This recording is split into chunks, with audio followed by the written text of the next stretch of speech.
Welcome to the Channel for Grace. Gobind will be live shortly.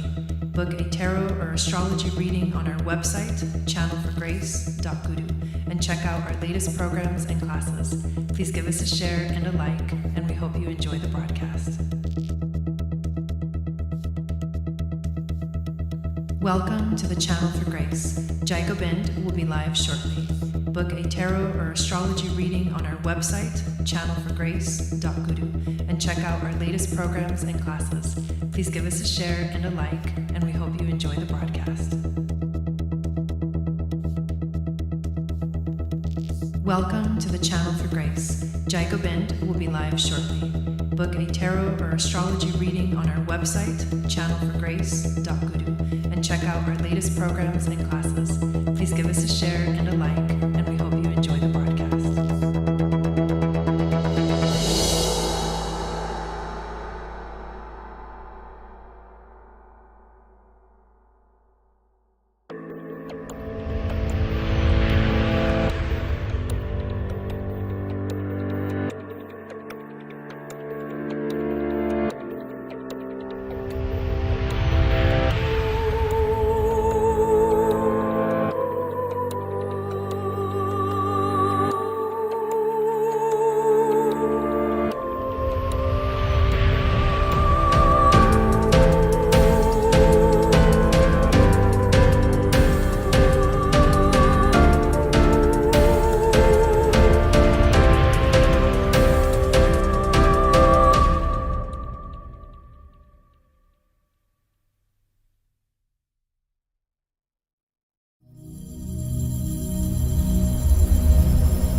Satnam, and welcome back to the channel. My name is Gobind, and this is your Channel for Grace. Thank you guys so much for being here live, and thank you to those of you that are watching the replay. I'm excited today to talk about the astrology of the new moon in Leo that we have coming up on Thursday, July 28th of 2022. This new moon is happening in Leo, like I said, but it's happening exactly at 5 degrees, and it's making some epic aspects to Jupiter, and some other things are going on that are also exciting. So I also wanted to remind you guys that I will be this weekend, Thursday, Friday, Saturday, and Sunday, doing my first retreat ever in Sedona, Arizona. So I will not be live streaming.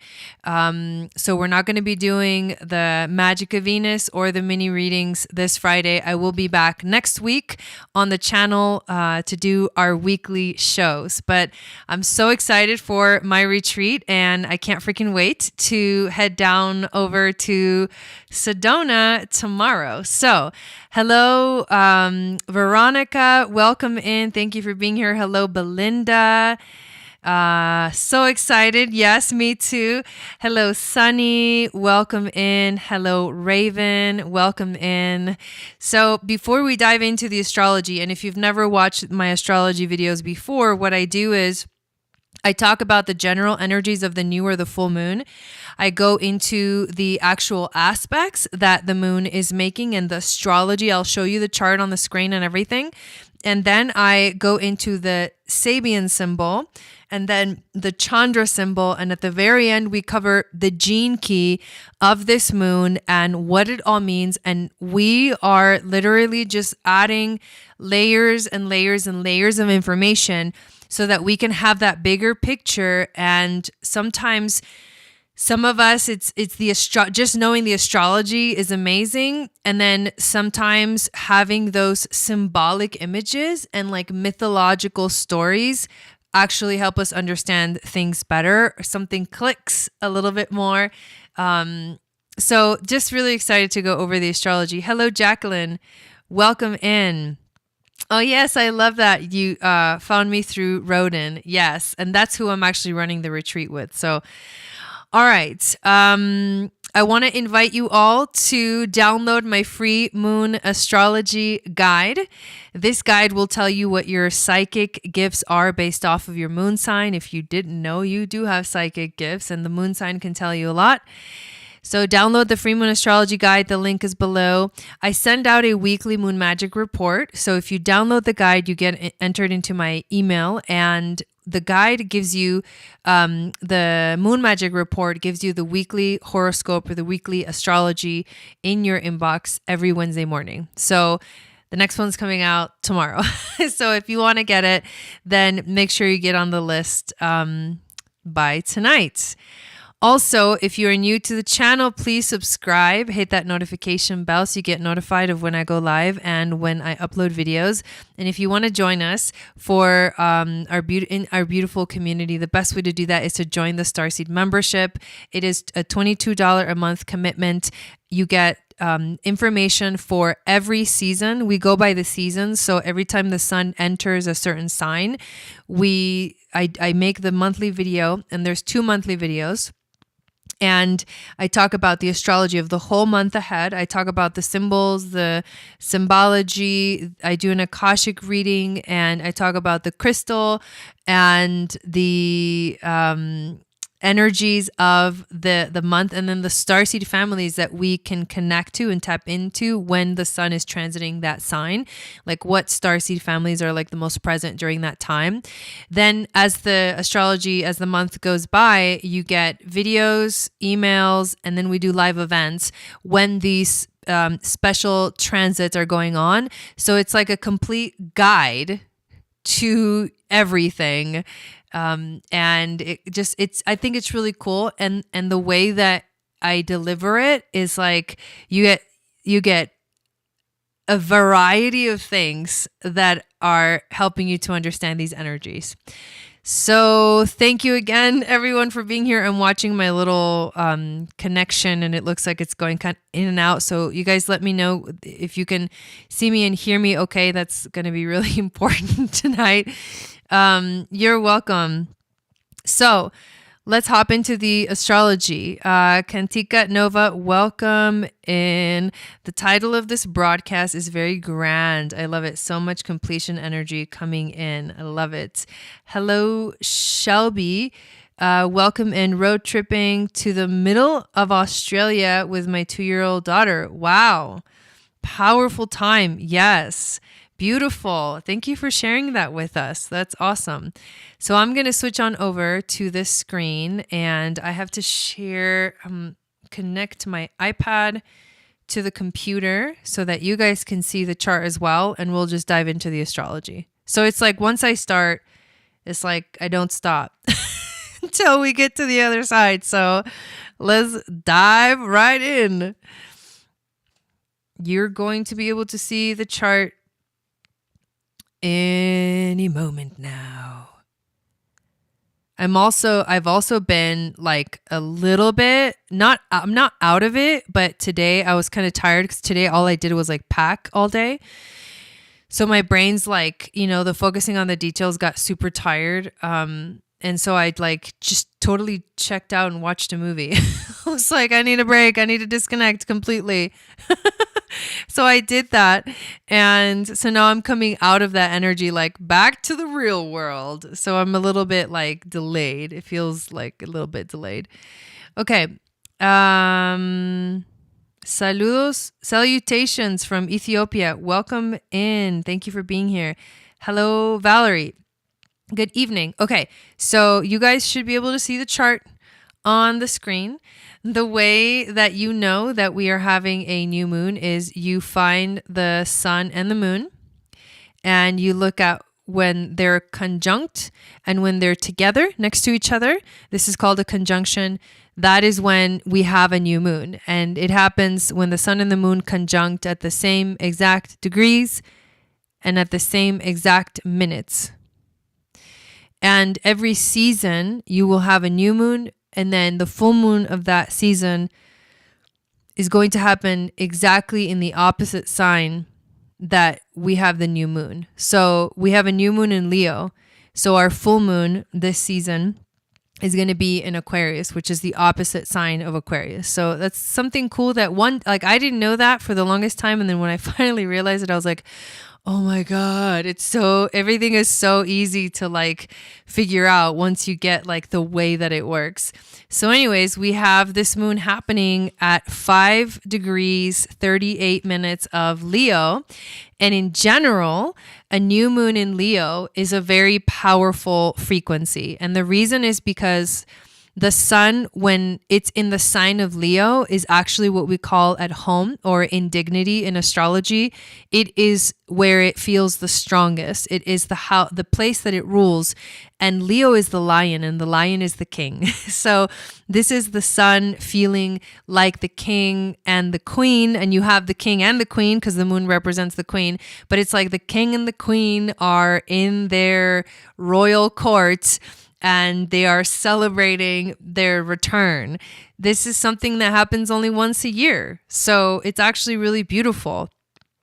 The power of the heart is what we focus on here. And the power of love and loyalty are both energies that Leo is very connected to. Like I mentioned, Leo is the king or the queen that oversees his or her kingdom with the qualities of a powerful leader.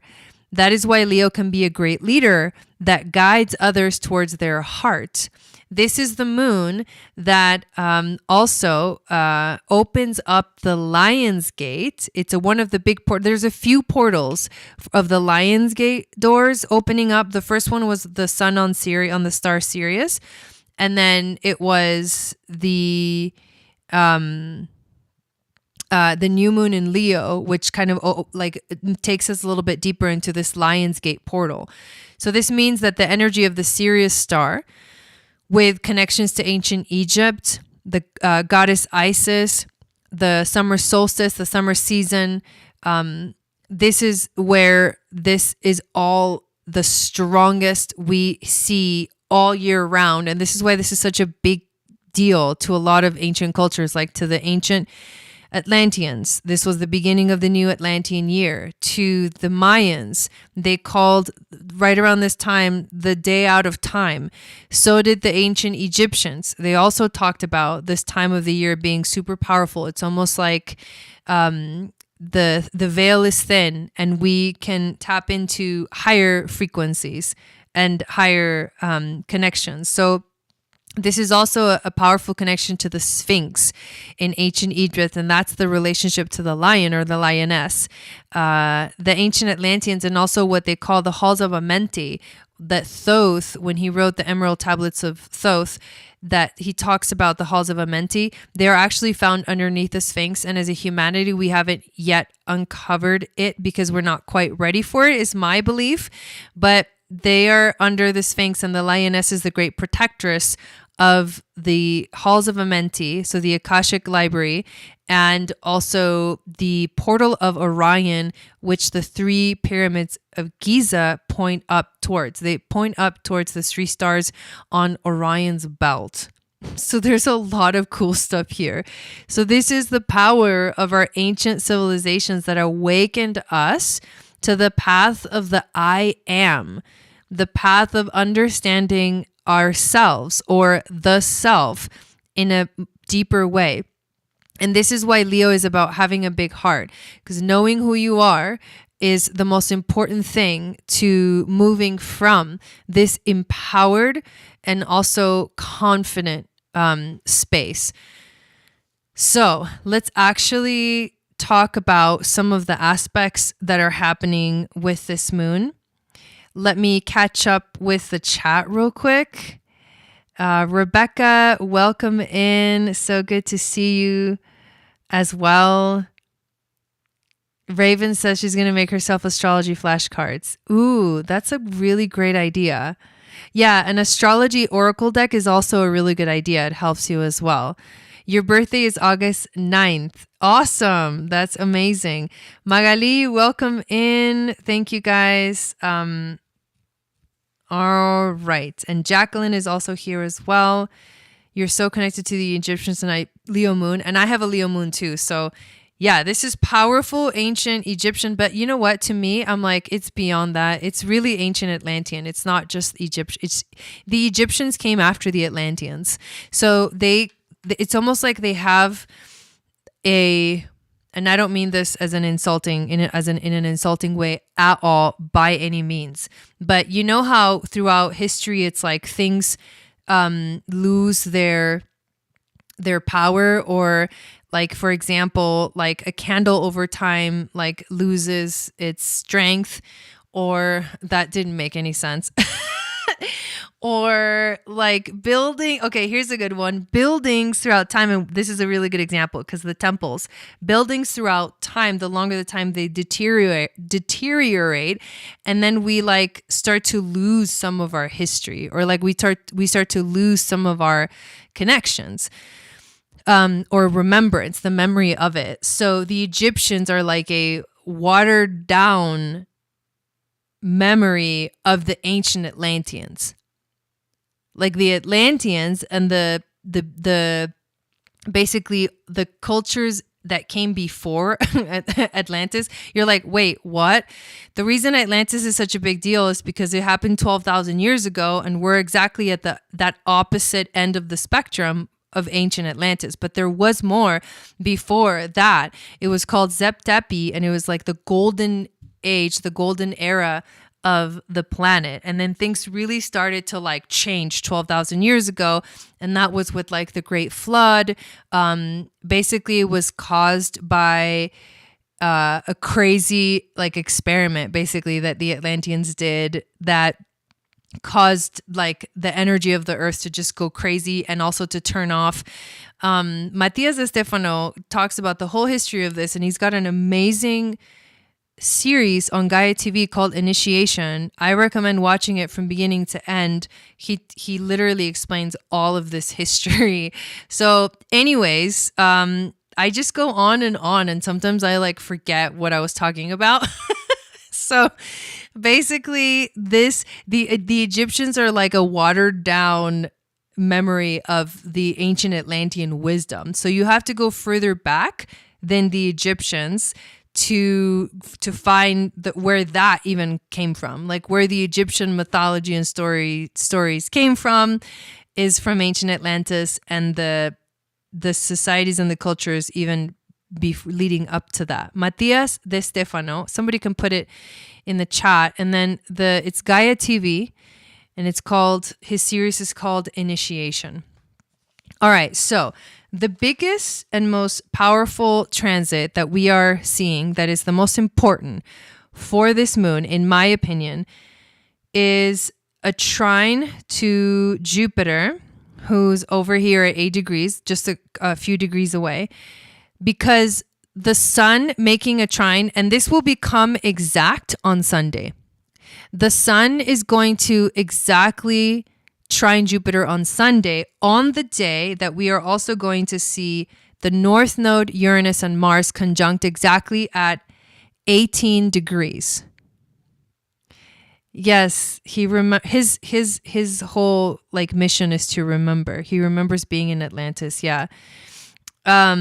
So this is why this is the portal that begins to open up, because basically what's going to happen is the sun is going to continue moving this way. It's going to go from 5 degrees on Thursday to 6 degrees on Friday, 7 degrees on Saturday, and 8 degrees on Sunday, making that exact trine to Jupiter at 8 degrees. And then these guys, Mars is moving from 15 to 16 to 17 to 18, and the North Node is moving from 19 to 18 degrees, and they all meet up on Sunday. Both the Sun, North Node, Uranus, Mars, they're all like going to be exact in their conjunctions / aspects astrologically. So because astrology is not like something that like happens in an exact moment and then it's gone, astrology always, like the only aspects that feel so like all over the place is the moon, because the moon travels through all of the signs in like 28 and a half days. Like it basically it goes through everything, the entire zodiac wheel. So 2.5 days, the moon is like flying through a sign. Then the next 2.5 days is like flying through another sign and making so many aspects. So it's like erratic. Like it feels like you can't really, like with moon, they are important because you might feel it very strongly on a certain given day, but the next day the energy changes and it's totally different. It's not the same with the planets as they get further and further out, where they become like outer planets. What happens with the outer planets is they move a lot slower. For example, Jupiter, whereas the moon spends 2.5 days in one sign, Jupiter spends a whole year in one sign. That's why planets like catch up with each other, they pass each other, they retrograde and they pass each other again going backwards. I mean, this is a clock. We're like watching this really intricate clock that is astrology. And so the outer planets go like this for everything, right? The moon is the only one that can feel that like, oh, it happened really quick and then it's gone. But everything else in astrology, it's a wave that starts coming into our consciousness, into our awareness, into our auric field, and then we feel it being stronger and stronger and stronger until we get to a point where it's like, whoa, super strong, has reached completely its most powerful frequency that it is emanating, and then it starts to fade away. And then the wheels start, and then the wave starts to like pass and dissipate. So this is one of those things. It's been coming, especially the Uranus North Node. I mean, they're basically already conjunct. 1 degree away is a very close conjunction. So they're basically already conjunct during this moon. But this moon kind of locks it in to something really significant and something really powerful that we need to pay attention to. And so as the clock turns in these next few days, it becomes exact on Sunday with the sun trining Jupiter and North Node Uranus Mars conjunct at 18 degrees. The reason this is significant is because the sun trine Jupiter is the most auspicious aspect in astrology of all of the aspects, if you were going to ask me. I'm sure there's other ones that somebody could argue like, I don't know about that, but Jupiter is the greater benefic and he's like Santa Claus and he just gives and gives and gives. So when the sun, the soul, the light, especially in its strongest energy, Leo, makes a trine to Jupiter on one of the most auspicious days of the year, we have this North Node Uranus Mars conjuncting and calling us towards the future, calling humanity towards the future, bringing in such a power. It's like a time machine that the keys turned and all of a sudden we literally wake up in a different world. That is what this is bringing to us. So this is, I would say, one of the most powerful Lion's Gate energies that we've had in a long time, besides when we were having like maybe the eclipses in Leo and Aquarius in like around 2017. But this is a powerful Lion's Gate because it has this intense alignment with Uranus, Mars, and the North Node, which many astrologers are calling one of the greatest conjunctions of 2022, where the wheel of time is literally changing and shifting. And yes, it's going to be uncomfortable, but we need to change directions. Like it's like a great awakening. It's like a great activation. Uranus rules Kundalini energy, and the Kundalini energy is electric. So this has to do with like nervous system things going on. Us feeling this on a level that affects like our nervous system literally. So this is why these are the two reasons why this new moon is so powerful. And there are other aspects that are going on during this moon, but I feel like honestly, just focusing on this stuff is the most important for us to do right now. The only other thing that I would bring in to the equation is that the planet Saturn, who's over here at 23 degrees, is actually making a T-square to the nodes. It's not exact, but it's definitely there. So this region here is basically the T-square that Saturn is making to the nodes. And Saturn is the father time. And Saturn is the lord of karma and the lord of time. So this is a karmic point. This is like we're entering a huge point of a karmic shift collectively in this world, on this planet with humanity. And it's all about focusing on moving towards the future, where Uranus rules Aquarius, and Aquarius is the future. It's the people.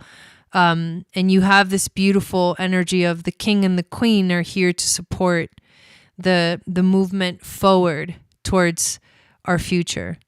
So this is huge, but I want to leave it there because I think that is the most important and significant aspects that we need to pay attention to for this moon. So what I would love to do next is to go over now the Sabian symbol and the Chandra symbol to talk about what is the most important symbolic energy of the moon. So starting with the Sabian symbol. And I love this part because it takes us deep into this beautiful, like, philosophical world, dream world, vision world that is just amazing. I've had a headache and felt funny all day. I'm ready for a karmic shift in the right direction. Hello, Stephanie. Welcome in. And hello, Jeanette. Welcome in. April. Welcome. Okay, so here we go. The Sabian symbol. Hello, Melanie, for 5 degrees of Leo. A progressive and fashionable young woman converses with a rich old lady on the bus. They end by shaking hands and smiling warmly at each other. This is about reaching out to others and telling them where you and your people are coming from, being a spokesperson for one's age group or nationality or subculture. This is about bridging a communication gap by considering the experiences that have molded other people. This is about helping to create a more open and tolerant society. How beautiful is that? This is about being able to quickly size up other people. Confident embodiment of new styles in thought, music, and dress. Changes in external fashions that can help catalyze changes in consciousness. This is about displaying one's talents, or I would add gifts. This is about strutting one's stuff. That's very Leo. Creating a happening new scene. This is all also very Uranus. To organize public events, getting in step with a new beat, leaving behind uptight, outworn attitudes and turning a corner towards a bright new future. So powerful. Hello, Courtney. Welcome in. Our Chandra symbol. So a bright new future. We're turning the corner towards a bright new future. Let's hope the ride is fun. All right. Sabian's Chandra symbol. A hamster running in a treadmill. Hello, Maddie. Welcome in. This is about keeping up. Okay, let me read the Chandra symbol. And the Chandra symbol sometimes it's like very kind of cryptic. So keeping up with things can be an all-consuming manner. Ain't that the truth? Because everything changes all the time. There are always fresh angles to master. And when you are coming from a very old place, it is not easy to shake yourself loose. Think about this happening to the earth. It is not easy to shake yourself loose and become the next thing asked. To do it, you may have to turn yourself into a super high-powered accomplisher, converting ancient ways to radically different eras. You are personally, privately, one way, and publicly, impersonally, another way, turning it on to suit the occasion. The karmic performer in overdrive, hustling to catch up, at times compelled to rely on tricks, frantic to cover all bases, to be everywhere, pushing yourself to learn how to operate within a contemporary world that is alien, at a loss, yet also gifted, bringing with you from the heart of nature such jewels and wonders that the world may ask, why do you cast pearls before swine? But there are moments in the journey when doing whatever is called for becomes its own reward, even if the pace is grinding and the recognition sparse. Something bright abides and sustains you beautifully. Whoa. Wow. There's really no words for that one. Hello, Lindsay. Exactly right. Deep. The 31st gene key. Sounding your truth. The 31st gene key moves from the shadow of arrogance to the gift of leadership to the city of humility. It is part of the ring of no return. That's what I titled this video. Here we go. The 30 humility, the ring of no return. If you happen to be excited at the words coming out of the 31st gift, which is the gift of leadership, then you may be in for a shock when you take the plunge into the 31st city. Humility, as we shall see, is not for the faint-hearted. It is therefore highly ironic that humility is a word that has come to be associated with people of a saintly or virtuous countenance. The irony here lies in the misunderstanding that humility has anything to do with behavior, because it does not. And then we get a phone call. Because it does not. That kind of humility is usually arrogance in disguise. True humility can only occur at the Siddhic frequency because it requires the complete obliteration of your individuality. The words humility and arrogance reflect a behavioral duality found in human beings, but they are also words with a highly moralistic charge. At the Siddhic level, all such morality is finished because your separation from existence is finished.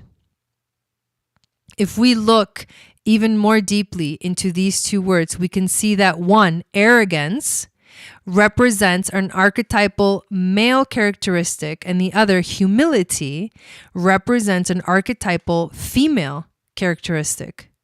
Such terms describe the universal polarity of being rather than descriptions specific to men and women. One could even say that all energy behaves in an arrogant, probing way, whereas all matter is humble and submissive.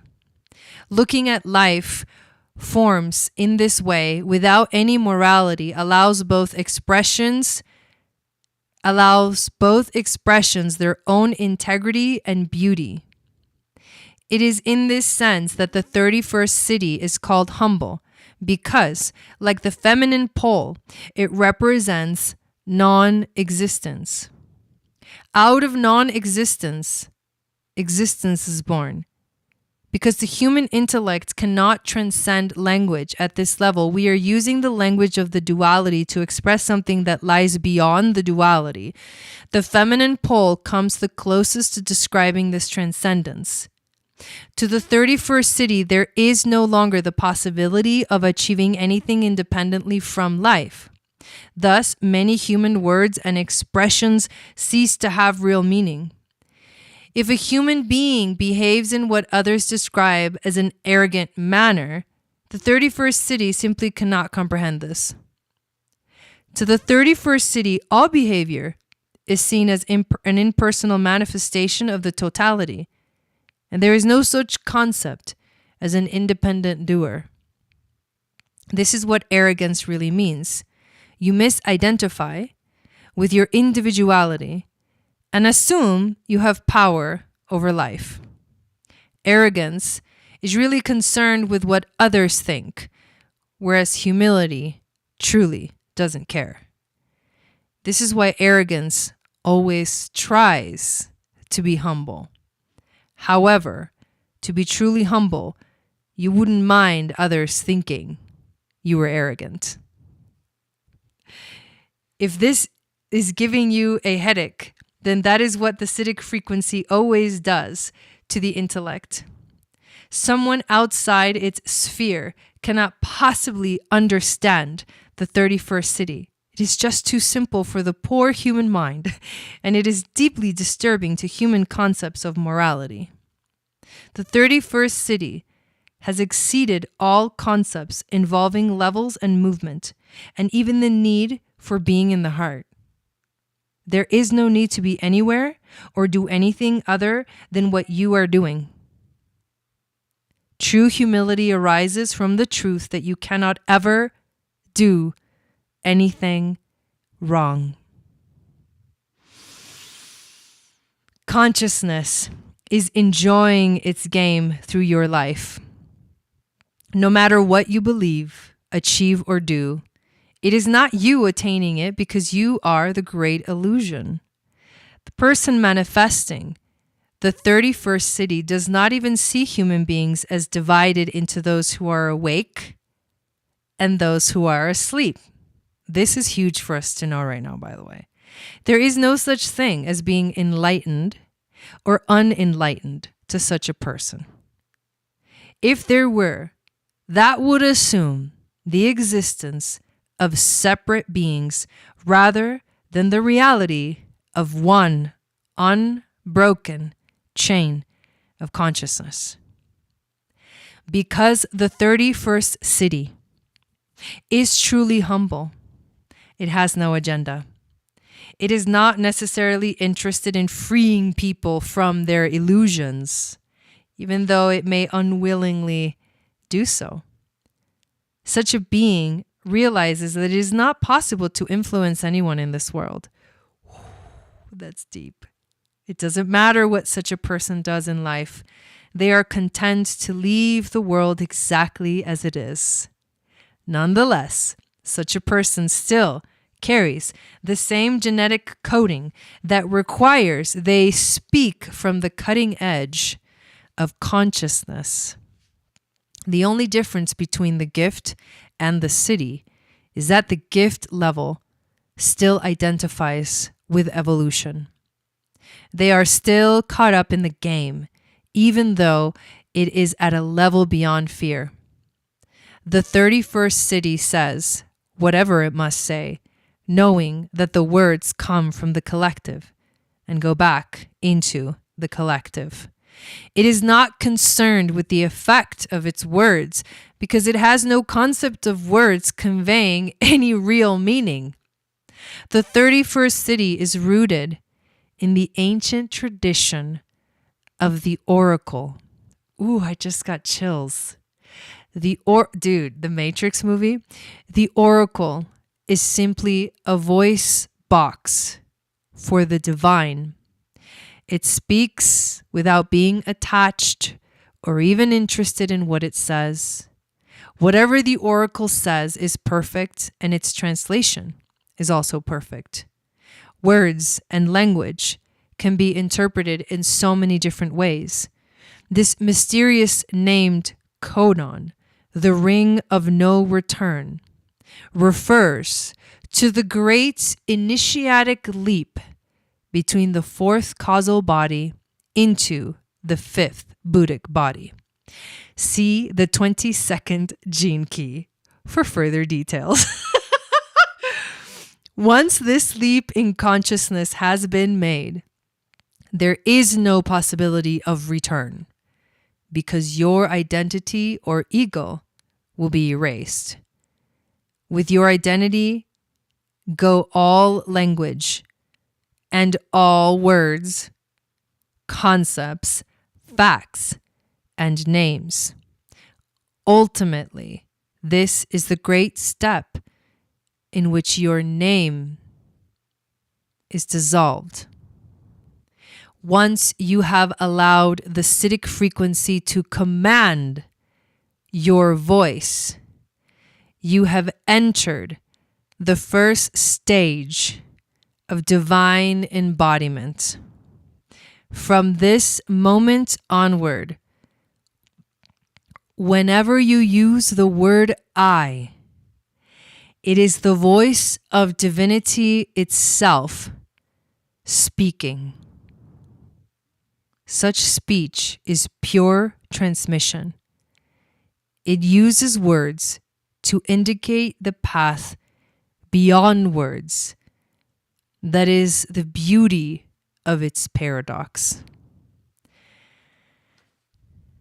So, those of us that follow Matthias, that are on the path of I am, get this.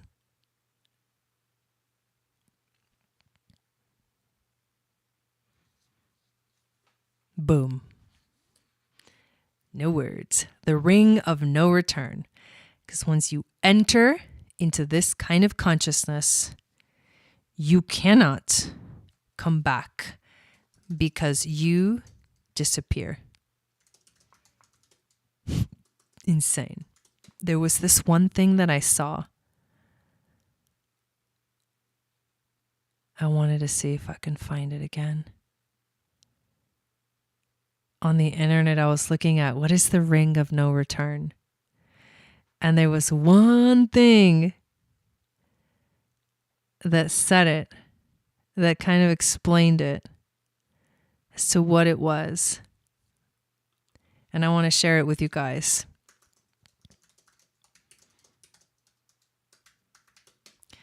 Yeah. Okay, here it is.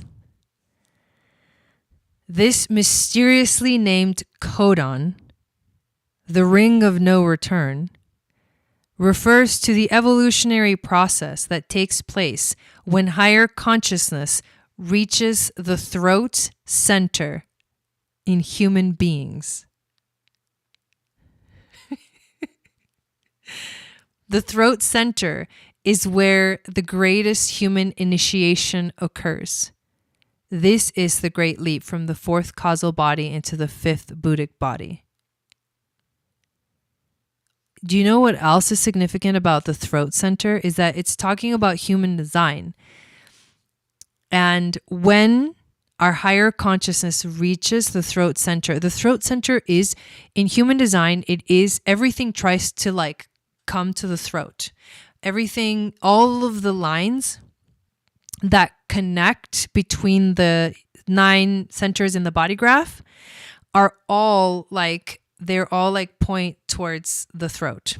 And they're all trying to like make their way to the throat. And the reason is because the throat is where it comes out. It's the manifestation. That's why all manifestors have a defined throat. Something is connected to the throat. And whatever is connected to the throat is what comes out. That's the voice. that you create from. That's the voice that you speak from. Is your mind blown yet? So, just had to share that with you guys because that was really super freaking epic. So, here's what I want to do. I wasn't sure if I was going to do this, but we're going to go down this road again. On the road again. I can't wait to be on the road again. Okay. Here we go. Aries. Sun, Moon, Rising, and Venus. Who has Aries? Sun, Moon, Rising, and Venus.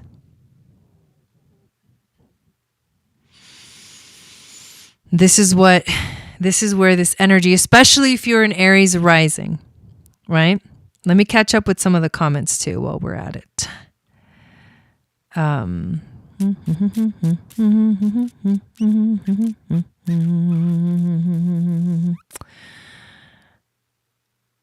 I thought it was just because I found out one of my grandmother's. Whoa, dude.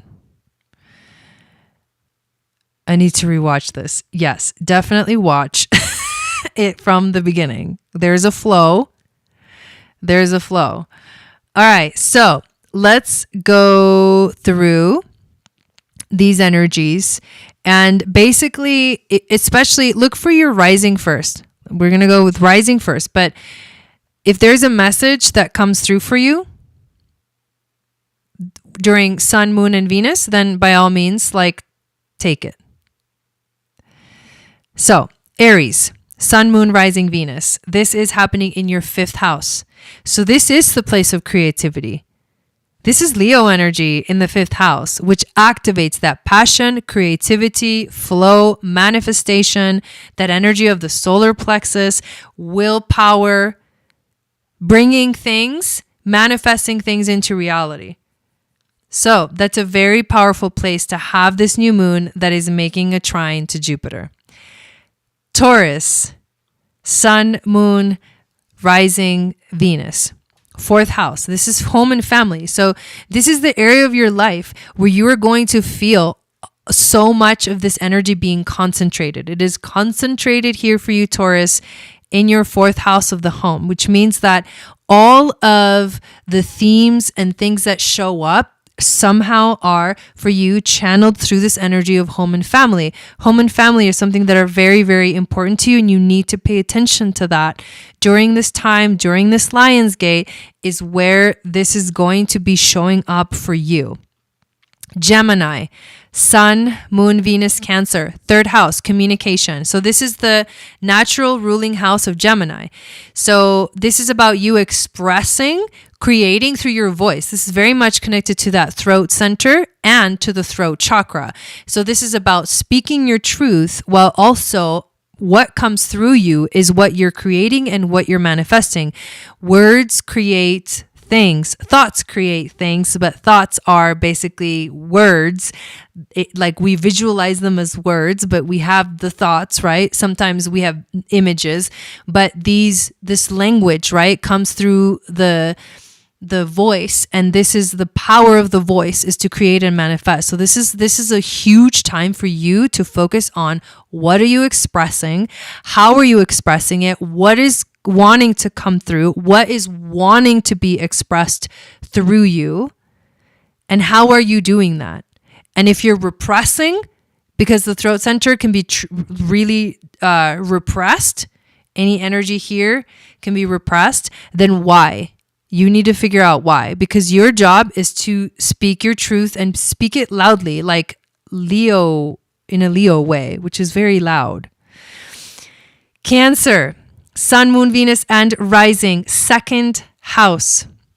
This is about how much you value yourself. This is self-confidence, self-esteem. If you don't feel like you're good enough, then you're not good enough. It's really that simple. if you don't feel like you're good enough, then everyone else is going to see you as not good enough. You're not going to magically wake up one day if you're thinking you're not good enough and you're a piece of shit or whatever the hell is going through your head, whatever insecure thought is going through your head. You're not going to just magically wake up one day and then people in your life are going to be like, you're amazing. Oh my God. No, you're going to get that confirmation from the outside world, from the outside people of you are amazing when you believe that you are amazing. Not when you believe, when you know that you are amazing. So this is about what is important to you. Where are you putting your energy? You're putting your energy into what you subconsciously think is the most important thing. So if the subconscious thoughts are negative, then the expression of what comes out, the manifestation of what comes out will also be that same frequency. So you have to go deeper into the deeper layers of your consciousness to find out what is behind these feelings of insecurity if you have them. If you don't have them, if you're feeling confident, secure, then focus on what's important to you and really be in that and manifest that and bring the energy into that, because that's going to be the most important thing for you. Leo, happy birthday. Sun, Moon, Venus, and Rising, you guys are having a first house transit. So whenever it's your energy, this is really about yourself, your sense of self, your identity, how you define yourself. What do you show to others? And how true are you being to yourself? This is the power that you have right now. This is what you need to focus on. How true are you being yourself? Are you being yourself? Because only in that space are you really truly at your best. And you're going to feel this coming up for you. So be at your best, always.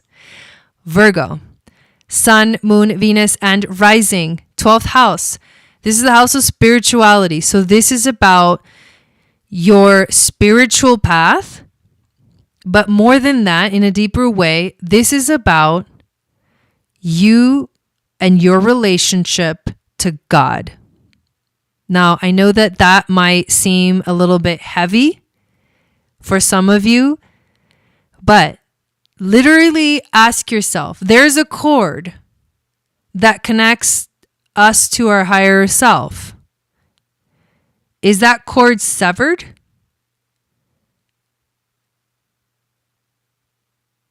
In some way, shape, or form? Is that cord severed? Is it severed? You know what I'm talking about. You don't need to like figure out what do you mean? No. Is it severed? Yes or no? It's instant. It's an instant knowing. Is it severed? Yes or no? If you try to think about it too much, you won't get it. It's coming through in this way for a reason. And if it is severed, what's causing that? And how can you heal that cord? How can you heal that relationship to your higher self, to God?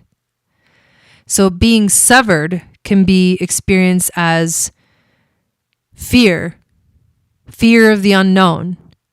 Being severed can be experienced as loneliness, being cut off from God, from divinity. So that is what's the most important thing for you to ask yourself right now, because this is totally relating to your spirituality and your connection to God. It's kind of a heavy, I'm feeling a kind of a heavy energy. All right, Libra, Sun, Moon, Venus, and Rising. The 11th house, and this is the house of friendships, and this is the house of sharing your gifts with the world, with the people, and this is also the house of how you see the whole world, your worldview. So from this perspective of Leo, it's almost like part of your gift is to share your light with the world, especially if you're a Libra rising. Part of your gift to share with others is your light, is your love.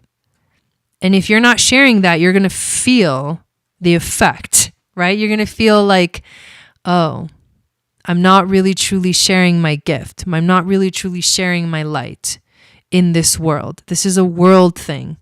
The 11th house is like a world thing.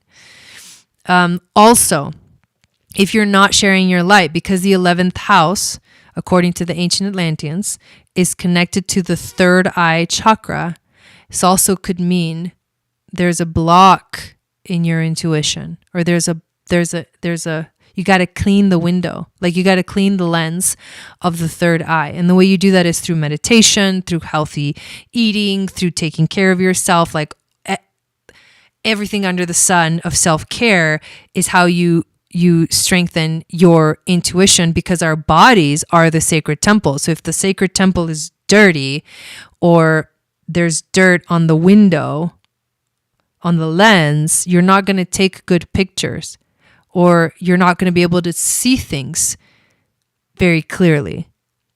So it's important to do that cleansing. Do the cleansing to release and open up your intuition and your ability to see the bigger picture. Scorpio, Sun, Moon, Venus, and rising. This is a 10th house energy for Virgo. So this is about your career and your life path. This is about also how you channel your own spirituality, but it's not spirituality. That's not the right word. Is your higher self descends into matter, and it's expressed through this 10th house, which also is your life path. So the 10th house is like how you show up for the world. What are those important things that you're here to do, that people are going to recognize you for? And part of that, because this is Leo energy, is shining your light. For all of us, we need to shine our light in whatever this area of our chart is. We need to shine our light and be in our creative space. So this is about shining your light and being in your creativity, in your life path, in your career, in your purpose, all of that. Sagittarius, Sun, Moon, Venus, and rising, you guys are having a 9th house transit. The 9th house is the house of growth. It's the house of expansion. It's the house of evolution. So this energy is asking you to evolve and grow in a big way, especially with that trine to Jupiter. So if you feel like life is an adventure, if you don't feel like you're having a fun adventure, like, get ready, because shit's about to go down and things in your life are going to start to like activate, and all this stuff that's going to lead you towards a deeper knowing of yourself by way of exploration and adventure. But that should be exciting for you, because you have that Sagittarius fire energy. This also means that the two fire signs, Aries and Leo, Aries is Jupiter right now, Leo is the new moon, and then Sagittarius is the third fire sign. There's a big trine to Sagittarius energy. So if you have any Sagittarius placements in your chart that are within degree orb of like 5 to 8 degrees, that means you have this freaking epic fucking grand trine in your chart that's activating even more. Like, it's making things very synchronistic for you. It's making things easier flow for you. I would actually look at your chart and see where do you have your Sagittarius placements. If it's at 5 degrees, grand trine. 5, 6, 7, 8, grand trine with this new moon. I mean, epic. Capricorn, Sun, Moon, Venus, and rising. You are having an 8th house transit. So the 8th house is the house of death, change, and transformation. It is also the place where there are many, many endings and many new beginnings. So this can be the place where we feel the most sort of broken before we put ourselves back together, the most, depressed before we come into the light, the most lost before we find the light.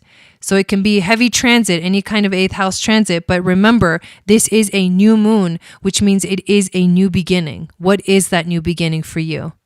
Get ready to set some freaking epic intentions on Thursday, you guys. Epic intentions. With the trine to Jupiter, if you're not doing your little intention journal, then you're going to miss out. Aquarius, Sun, Moon, Venus, and Rising. You guys are having a 7th house transit. So for you, this is all about your relationships. This is focusing on your relationships, which means love and loyalty in your relationships is what is the most powerful thing to focus on right now. You can set, for any of us, we can set a new intention in this area of our life. So if it's the 1st house, is set a new intention for yourself. If it's the 2nd, set a new intention for what you want to manifest, for how you want to become more confident. If it's the 3rd house, set an intention that you will always speak your truth. If it's the 4th, family. If it's the 5th, your creativity. If it's the 6th, being present, being more present in your life. If it's the 7th, relationships. If it's the 8th, new beginnings. If it's the 9th, growth and evolution. If it's the 11th, sharing and seeing things from a higher perspective. And if it's the 12th, your divinity, your higher self. So set an intention for the corresponding area of your life that is being opened up like a flower or like a door. Yeah, a door that's opening up towards possibilities. But it needs our will. The wisdom comes when we step into love, but we can only step into love when we're courageous by moving forward and using our will, courageously using our will. And then the wisdom shows up naturally in our lives. But Aquarius, this is asking you to focus on your relationships. And last but not least, Pisces, Sun, Moon, Venus, and Rising, 6th house. This is you need to stay really present during this time, and maybe setting an intention for you has to do with how can I focus more on being in the moment, on listening, on paying attention, on not escaping. Don't try to escape. Escape right now is not going to help you, Pisces. You need to stay present with your heart, and you need to find a way in the moment to shine your light really bright. But it's going to be right here. It's not going to be in the future. It's not going to be in the past. It's going to be right here in this moment. All right. Thank you guys all so much for being here tonight. I am so excited about this new moon. I won't be going live until I come back from my retreat in Sedona. I'm heading down tomorrow. So if you want to see what's going on and check out what's happening on that retreat, go follow me on Instagram at Channel for Grace, because I am definitely going to be posting things on Instagram and kind of showing you all the fun we're having. Okay. Yes.